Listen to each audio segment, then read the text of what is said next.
अगर मैं आपसे कहूं कि एक ऑप्शंस की स्ट्रेटजी है जिसका इस्तेमाल कोई भी कर सकता है, जिसको चार्ट्स देखने का बहुत ज्यादा अनुभव हो वो भी, और जिसको ऑप्शंस की बहुत ज्यादा डीप अंडरस्टैंडिंग ना हो वो भी, तो देखिए बैंक निफ्टी के ऑप्शंस को बाय करके वीकली ऑप्शंस को ट्रेड करने की एक जबरदस्त स्ट्रेटजी आज इस वीडियो में मैं आपको बताने जा रहा हूं। तो अंत तक इस वीडियो को जरूर देखिएगा, और हां, अगर वीडियो पसंद आ जाए तो लाइक जरूर कीजिएगा। मेरा मनोबल बढ़ाने के लिए एक आधी टिप्पणी कर देंगे, कुछ पीठ थपथपा देंगे तो बड़ा अच्छा रहेगा। और साथ ही अगर अभी तक ये चैनल नहीं सब्सक्राइब किया है तो तुरंत चैनल को सब्सक्राइब कीजिएगा। आइए वीडियो देखते हैं।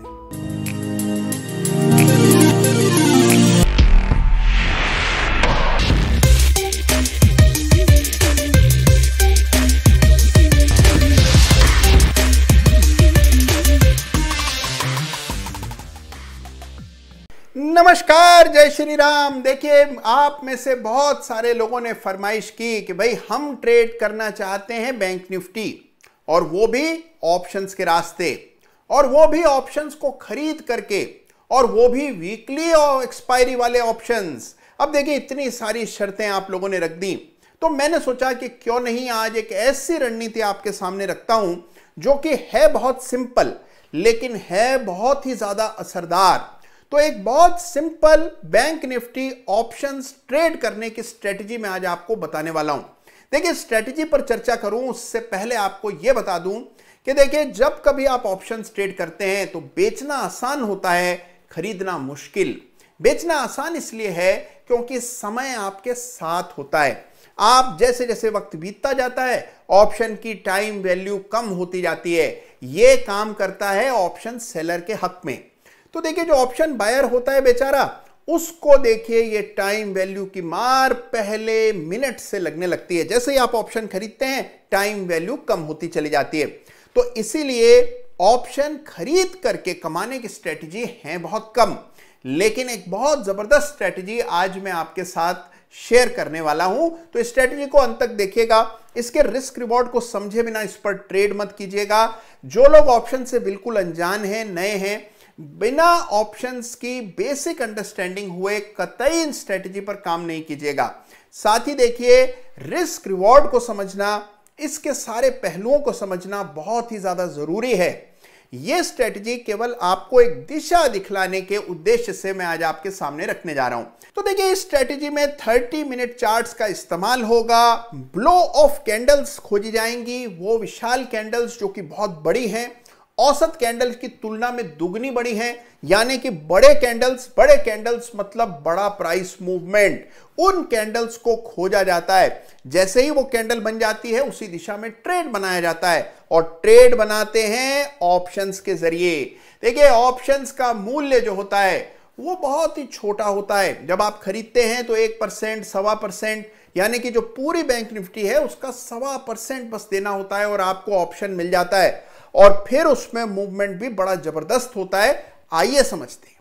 तो आपके सामने है बैंक निफ्टी के चार्ट। हां, देखिए, एक चीज याद रखिए, कोई भी स्ट्रेटजी इस्तेमाल कर रहे हो या ट्रेडिंग कर रहे हो, तो जब तक आप पूरी तरह से हर जोखिम को नहीं समझ लेंगे और पूरा अनुशासन जब तक नहीं रखेंगे तब तक प्रॉफिट नहीं आता। और इस स्ट्रेटजी में भी आपको पूरा डिसिप्लिन रखना होगा, तभी आपको परिणाम देखने को मिलेंगे, नतीजे आएंगे। हालांकि ये स्ट्रेटजी इस्तेमाल करना आसान है। ऑप्शंस खरीदते समय दो फायदे होते हैं। देखिए, एक तो प्रीमियम केवल लगता है, यानी कि जो ऑप्शन का मूल्य है बस उतना पैसा देना पड़ता है, तो कम पैसे में आप पोजीशंस बना पाते हैं, जो कि ऑप्शन सेलिंग में मुमकिन नहीं है। और दूसरा फायदा क्या है कि भाई देखिए, आपका नुकसान सीमित होता है। आपको पता है कि बस मुझे इतना ही नुकसान हो सकता है, चाहे कुछ भी दुर्घटना घट जाए, नुकसान हमेशा सीमित होता है। तो ये एक बहुत बड़ा फायदा है, एक मेंटल कंफर्ट मिलता है ट्रेडर्स को, और इस वजह से लोग चाहते हैं कि ऑप्शंस बाय करके चलें। देखिए, अब आज की स्ट्रेटजी ऑप्शन बाइंग की है, लेकिन एक बात मैं आपको बता दूं कि ऑप्शन बायर्स को हमेशा एक डिसएडवांटेज होता है ऑप्शन सेलर्स के बनिस्पत। ऑप्शन सेलर के हक में समय काम कर रहा है। जैसे जैसे वक्त बीत रहा है, बिना कुछ करे बिना बाजार के ऊपर नीचे हुए भी ऑप्शन सेलर तो पैसा कमा रहा है टाइम वैल्यू का, लेकिन ऑप्शन बायर जो है वो लगातार पैसा खोता चला जाता है टाइम वैल्यू की वजह से। और ये वजह है कि ऑप्शंस ट्रेड करने में हमेशा बेचने वाले को एक एज होता है। देखिए, अब मैं आपको बताने वाला हूं कि ये स्ट्रेटजी आप कैसे इंप्लीमेंट करें। देखिए, जहां पर भी ऑप्शंस का नाम आ जाता है, ऑप्शंस का इस्तेमाल हम करते हैं, याद रखिए कि ऑप्शंस एक बहुत ही परतदार इंस्ट्रूमेंट होता है। इसमें बहुत सारी परतें होती हैं, बहुत सारा रिस्क होता है जो कि हमें कई बार समझ नहीं आता है। तो पूरी तरह इसे समझे बिना इसमें मत कूदिएगा, इसको पूरी तरह समझ लीजिए, इसका लॉजिक समझिए, इसके रिस्क रिवॉर्ड को समझिए और फिर देखिए स्ट्रेटजी कैसे काम करती है। देखिए, सबसे पहले तो जैसा आप यहां देख पा रहे हैं कि 30 मिनट के चार्ट्स को हम लोग यहां देख रहे हैं, और मैंने एक पिछले वीडियो में भी कहा था कि बैंक निफ्टी का चार्ट जब कभी मैं देखता हूं तो 30 मिनट के टाइम फ्रेम पर देखना पसंद करता हूं। मुझे लगता है कि उसमें नतीजे सबसे बेहतर रहते हैं। अब देखिए, इस स्ट्रेटजी में किसी खास इंडिकेटर का इस्तेमाल हम नहीं करेंगे। एक ऑब्जर्वेशन हमने किया और बहुत सालों से चार्ट्स देखते देखते देखिए कुछ चीजें आपको वैसे ही दिखने लगती हैं। कुछ एक कैंडल्स ऐसी बनती हैं जिनको ब्लो ऑफ कैंडल कहा जाता है। ये बड़ी विशाल कैंडल्स होती हैं, जैसे कि देखिए आमतौर पर बैंक निफ्टी के इस चार्ट पर अगर आप कैंडल की साइजेस देखें तो 200 पॉइंट के नीचे की कैंडल्स बनी हुई है। बैंक निफ्टी अभी 34,000 के आसपास चल रहा है, तो इसका मतलब ये जो देखिए अभी कैंडल्स हैं ये 1% से भी छोटी, यानी कि लगभग आधी फीसदी की कैंडल्स हैं, यानी कि 200-250 पॉइंट्स की कैंडल आमतौर पर 30 मिनट के चार्ट पर बनती है। लेकिन कभी कभार हम देखते हैं कि कुछ बड़ी विशाल कैंडल्स बन जाती हैं जो कि 500-600 पॉइंट की होती हैं, और कई बार उससे भी बड़ी कैंडल्स बन जाती हैं। ये जो बड़ी विशाल कैंडल्स हैं इनको कहते हैं ब्लो ऑफ कैंडल्स। तो ये कहलाती है ब्लो ऑफ कैंडल्स। ये ब्लो ऑफ कैंडल्स जो हैं ये बहुत अहमियत रखती हैं, क्योंकि देखिए जब ये कैंडल बनती है तो जिस किसी की भी पोजीशन इन कैंडल्स के विपरीत होती है वो पूरी तरह से फंस जाता है। मान लें, अब देखिए एक ब्लो ऑफ कैंडल सामने मुझे नजर आई और इसको गौर से देखिएगा। देखिए बैंक निफ्टी धीमी गति से ऊपर चल रही थी, छोटी छोटी कैंडल्स बन रही थी, यकायक आपने देखा एक बड़ी विशाल कैंडल अचानक से प्रस्फुटित हो गई, और इस कैंडल के बन जाने के बाद जो इस कैंडल के पिछली तरफ है वो सारे लोग फंस गए। ये फंसे हुए ट्रेडर्स के लिए अब अपनी शॉर्ट पोजीशन को अनवाइंड करना आसान नहीं होता है।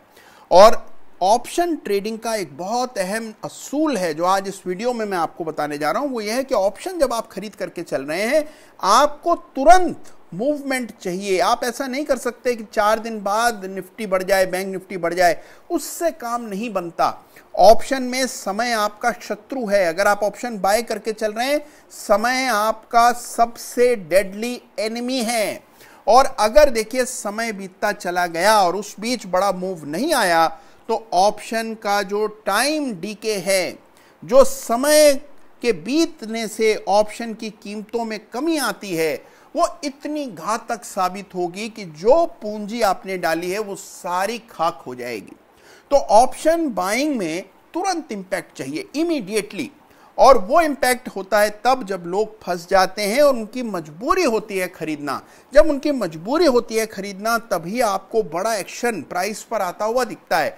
यहां देखिए बड़े गौर से, ये ब्लो ऑफ कैंडल बनी और उसके बाद आपने देखा कि बड़ी तेजी बनी। देखिए अब इसके लिए छोटे छोटे से नियम बनाने पड़ेंगे। आपको कैंडल की साइज डिफाइन करनी पड़ेगी। आप चाहें तो 400-500 पॉइंट्स की एक कैंडल चुन सकते हैं, बड़ी कैंडल्स चुनें। इन कैंडल्स के कुछ एक नियम हैं। देखिए सारी कैंडल्स इंपॉर्टेंट नहीं होती हैं, केवल 2 ही प्रकार की कैंडल्स को तरजीह देनी है।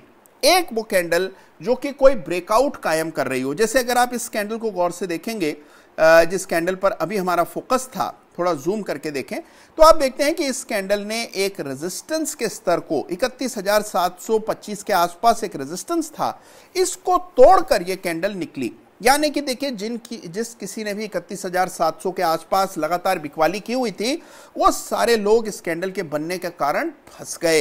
ये फंसे हुए ट्रेडर्स के पास अब विकल्प ही क्या है सिवाय अपनी पोजीशन को कवर करने के। वो जैसे ही कवर करने आते हैं दाम और ऊपर हो जाता है, वो फिर कवर करने की हिम्मत करते हैं, दाम और ऊपर हो जाता है। और यही होता है फंसे हुए ट्रेडर्स के साथ हमेशा। तो देखिए जब ब्रेकआउट कैंडल बने, साथ में आप देखते हैं कैंडल 500-600 अंकों की हो, तब आपको क्या करना है। देखिए एक तरीका तो है कि आप सीधा फ्यूचर्स खरीद लें, लेकिन हम खरीदेंगे इसके ऑप्शंस, यानी कि कॉल ऑप्शन खरीदेंगे, क्योंकि कैंडल हरा है, ब्रेकआउट हो रहा है, सब कुछ ठीक लग रहा है। तो यहां क्या करेंगे, कॉल ऑप्शन बाय करेंगे तो इस समय at the money call option खरीदा जाता है। एट द मनी कॉल यानी कि उस समय जो मौजूदा भाव है बैंक निफ्टी का उसके सबसे करीब वाली कॉल को बाय करना है। तो उस समय देखिए, मान लीजिए बैंक निफ्टी 32,400 के आसपास चल रही है, तो 32,400 की उस समय की जो कॉल है उसको आप बाय करेंगे। मान लीजिए कॉल आपको 300 रुपए में मिल जाती है। हम अपेक्षा करते हैं कि 1% का मूव बैंक निफ्टी में आता हुआ दिखेगा इस ब्लो ऑफ कैंडल के बाद। 1% हो जाता है 325 पॉइंट। तो हम यहां पर उम्मीद कर रहे हैं कि आपको 325 पॉइंट बैंक निफ्टी पर आते हुए दिखेंगे। हम केवल उसी के लिए प्ले कर रहे हैं, बाद में वो चाहे 500 पॉइंट बढ़ जाए, 1000 पॉइंट बढ़ जाए, हमें सरोकार नहीं है। हमें 325 पॉइंट का मूव चाहिए। 325 पॉइंट अगर बैंक निफ्टी बढ़ जाती है तो सोचिए कॉल कितनी बढ़ेगी। कॉल भी कुछ 150 पौने 200 पॉइंट बढ़ेगी। आप ये सोचिए कि कॉल पूरी बढ़ जाए, यानी कि जितने पॉइंट बैंक निफ्टी में आ रहे हैं उतने ही पॉइंट कॉल में आ जाए, ऐसा नहीं होता है। कॉल का एक डेल्टा होता है और इसी वजह से कॉल में आपको पूरा पार्टिसिपेशन नहीं मिलता है। लेकिन देखिए, सबसे मजे की गजब की बात यह है कि जितना मूव बैंक निफ्टी में आ रहा है उसका 50% मूव भी अगर बैंक निफ्टी के ऑप्शन में ट्रांसमिट हो जाए, परसेंटेज टर्म्स में बड़ा जबरदस्त मूव आता है। देखिए, मान लीजिए आपने 300 रुपए की कॉल खरीदी और उसके बाद बैंक निफ्टी 300 पॉइंट बढ़ गई, तो ये कॉल आपकी 150 पॉइंट बढ़ेगी, यानी कि इसमें 50% की तेजी आएगी। बैंक निफ्टी में तो मुश्किल से 1% बढ़ा, लेकिन कॉल बढ़ी 50%। ये मैजिक है ऑप्शन ट्रेडिंग का, ये है डेल्टा, ये है लेवरेज।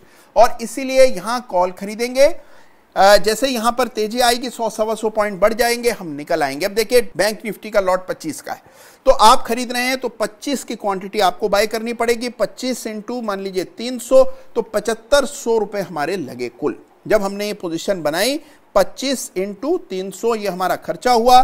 और उसके बाद हमने देखा कि जिस तरह का मूवमेंट आया, मान लीजिए आपको 125 पॉइंट मिल गए, तो लगभग 3-1000 रुपए का आपको मुनाफा हो गया। ये पोजीशन आपने क्लोज कर दी। उसके बाद आप फिर इंतजार में बैठ जाएंगे, ताक में बैठ जाएंगे कि कब ऐसा हो कि बैंक निफ्टी में कोई बड़ा विशाल कैंडल बन जाए। कुछ दिनों बाद आपने देखा फिर से इस तरह का बड़ा कैंडल, जो कि एक बड़ा रेजिस्टेंस तोड़ रहा है। कैंडल बड़ी है, लोग फंस गए हैं, गैप बना था, तो लोगों के जिसके शॉर्ट होंगे उसके लिए कवर करना मुश्किल है। और फिर आपने देखा फिर से वही 300 से ज्यादा पॉइंट की तेजी। अगर आप हर महीने ऐसे 2 या 3 अवसर आइडेंटिफाई कर लें और सब में आपको 150-200 पॉइंट मिल जाए, तो देखिए क्या कहना, इससे बेहतर क्या हो सकता है। यह है बहुत ही लो रिस्क स्ट्रेटजी। हाँ, अब देखिए इसमें अगर मान लीजिए जैसा आप सोच रहे हैं वैसा ना हो, तेजी ना बने, तो क्या करें। तो देखिए, उस सूरत में एक स्टॉप लॉस रखना होगा, और स्टॉप लॉस रखते हैं कैंडल के लो पर, यानी कि जो बड़ी कैंडल बनी है उसके लो पर एक स्टॉप लॉस रख करके पोजीशन बनाते हैं। अच्छा देखिए, कैंडल वो इंपॉर्टेंट है, याद रखिएगा, वही कैंडल इंपॉर्टेंट है जो या तो कोई ब्रेकआउट ला रही हो या फिर किसी रिवर्सल पर बनी हो। यह बहुत जरूरी है कि सही कैंडल को आइडेंटिफाई किया जाए। तो जो कैंडल ब्रेकआउट पर बनी हो या उसके बनने के बाद कोई रिवर्सल आया हो, जैसे कि देखिए, अगर आप इन 2 कैंडल्स को देखें, इस कैंडल के बनने पर आपको बाय करना था, ना कि इस कैंडल के, क्योंकि इस कैंडल के बनने पर कोई ब्रेकआउट नहीं आ रहा था। इस कैंडल पर ब्रेकआउट हुआ तो इस कैंडल के क्लोज पर आपने बाय किया, यहां एक स्टॉप लॉस रखा, और देखिए 2 ही कैंडल में किस कदर बैंक निफ्टी भागी, और सोचिए कॉल में कितनी बड़ी तेजी बनी होगी। बस हमें यही चाहिए, तुरंत मूव आना चाहिए। उसी तरह देखिए, ये बड़ा रेड कैंडल बना, आपने पुट खरीदा और फिर आपने देखा आपका पुट यहां आपको 150-200 पॉइंट दे गया। तो इस तरह के मूव्स लगातार बैंक निफ्टी में आते हैं। सिंपल स्ट्रेटजी है, इसमें पूरा अनुशासन रखना है, इस बात का ख्याल रखना है कि आप हमेशा बड़े कैंडल को आइडेंटिफाई करके उसके बनने पर खरीदें। वही कैंडल, मैं दोबारा दोहरा रहा हूं, वही कैंडल इंपॉर्टेंट है जहां पर या तो रिवर्सल आया हो या फिर बड़ा प्राइस मूव आया हो। तो रिवर्सल या फिर ब्रेकआउट, इन्हीं दोनों सूरतों में ये कैंडल्स इंपॉर्टेंट होती हैं। याद रखिए, कोई भी ट्रेडिंग ऑप्शंस में तब तक सफल नहीं होगी जब तक रिस्क रिवॉर्ड सही नहीं बैठेगा। तो इस बात का ख्याल रखिएगा कि आप स्टॉप लॉस कहां कैसे रख रहे हैं। 300-325 पॉइंट यानी कि 1% का मूव आने पर चुपचाप अपनी पोजीशन को अनबाइंड करके बाहर आ जाइएगा। उसके बाद ये नहीं है कि आपको प्रॉफिट आ गया तो बस अब आपको रहा नहीं जा रहा, 50 पॉइंट की भी अगली कैंडल पर आप ट्रेड कर बैठे, ना ना ना ना। उसके बाद चुपचाप आराम से बैठना है, जब तक अगला ट्रेड बिल्कुल साफ सामने ना आ जाए काम नहीं करना है। तो देखिए स्ट्रेटजी आपने देखी, कितनी आसान, कितनी सहज, कितनी सिंपल स्ट्रेटजी है, कोई भी समझ सकता है। देखिए ये केवल खागा है, एक टेम्पलेट है, आप इसमें सुधार कर सकते हैं, इसको बेहतर कर सकते हैं, अपने हिसाब से ढाल सकते हैं। जो लोग आप में से एडवांस लर्नर्स हैं इसके साथ इंडिकेटर्स जोड़ सकते हैं, इसको और पुख्ता बिल्कुल चाक चौबंद कर सकते हैं। और ये याद रखिएगा कि ब्लो ऑफ कैंडल वही इंपॉर्टेंट है जो कि या तो किसी रिवर्सल पर बन रही हो या फिर किसी ब्रेकआउट पर बनती हो। अगर कैंडल, जिस कैंडल पर आप बाय कर रहे हैं उसके सामने ही कोई रेजिस्टेंस नजर आ रहा है तो फिर उस कैंडल की कोई खास वैल्यू नहीं है। इस तरह की छोटी छोटी चीजों का ख्याल जरूर रखिएगा। तो देखिए एक और चीज याद रखिएगा कि मैंने आपसे कहा कि एट दी मनी कॉल या एट दी मनी पुट खरीदना है। जिस कैंडल पर बाय कर रहे हैं अगर वो हरी है तो हमेशा कॉल ही खरीदना है, और अगर ब्रेकडाउन आया है, कैंडल रेड है, तो हमेशा पुट ही खरीदना है, और हमेशा एट दी मनी ऑप्शन खरीदना है। ये एट दी मनी ऑप्शन क्या होता है? मान लीजिए 34,000 पर बैंक निफ्टी चल रही है तो जो 34,000 एकदम करीब होता है बाजार भाव के, उस स्ट्राइक के ऑप्शन को एट दी मनी कहा जाता है। तो दूर वाली कॉल मत खरीदिएगा, दूर वाला पुट मत खरीदिएगा, पास वाला, बिल्कुल मौजूदा बाजार भाव के पास वाला कॉल पुट खरीदना है। इस बात का ख्याल रखना है। और देखिए स्ट्रेटजी को विस्तार से समझिए। मकसद यह है कि आप ये सोचने पर मजबूर हो जाएं कि अगर थोड़ी रणनीति बेहतर कर लें तो हम भी ऑप्शंस के जरिए जबरदस्त पैसा कमा सकते हैं। तो देखिए अगर स्ट्रेटजी आपको समझ आ गई तो भी इसका जमकर अभ्यास कीजिएगा। देखिए होता क्या है, हर स्ट्रेटजी के छोटे छोटे छोटे नुक्ते होते हैं। जब तक पूरी तरह स्ट्रेटजी समझ ना आ जाए असल पैसे से ट्रेड मत कीजिए। पहले स्ट्रेटजी को समझ लीजिए, जांच लीजिए, ठोक बजा लीजिएगा और तभी फिर इसके साथ प्रयोग शुरू कीजिएगा। तो ये बात मेरी जरूर याद रखिएगा। तो देखिए आइंदा कोई आपसे कहे कि भाई ऑप्शन खरीद के तो पैसा बनता ही नहीं है, तो उसको तुरंत इस वीडियो का लिंक फॉरवर्ड कर दीजिएगा। अपना ख्याल रखिए। नमस्कार, जय हिंद।